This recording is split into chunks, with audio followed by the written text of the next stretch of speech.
Joo, Joonatan H24 hinauspalvelulta terve ja tässä on meidän Mercedes-Benz Atego 2019 vuosimallia ja malliltaan 1524 ja tänä vuonna otettu käyttöön noin 35 000 ajettu pyöreästi ja tästä lähdetään sitten esittelemään tätä autoa.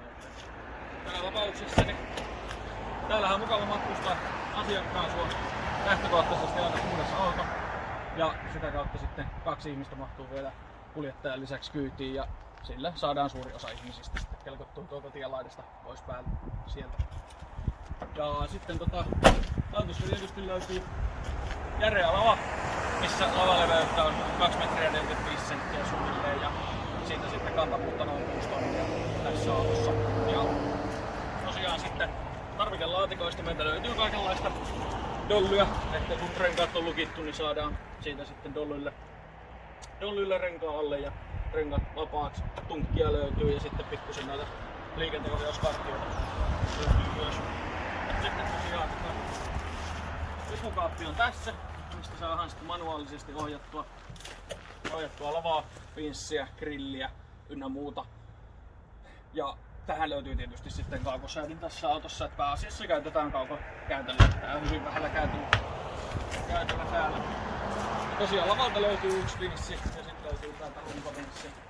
1 tivalle, että saa sitten 2 pinssillä pinssittää jos haluaa. Ja 3000 kiloa kestävä grilli löytyy siitä, millä saadaan isommat jaavut sitten perätakityöllä nostettua ilmaa ja kelkottua. Eli tällä saa siis 2 autoa kelkottua tosiaan tällä autolla. Täältä löytyy lisää tarvikelaatikkoa. Täältä sitten löytyy apuvirtaa ja liinoja ja himpun työkaluja sitten lisäksi. Ja sitten pari kiilaa. Sitten täältä viimeisestä työkalulaatikosta löytyy sitten tosiaan meiltä vähän ketjua, saa sidottua isompia kuormia ja apuvirtakaapeleita lisää.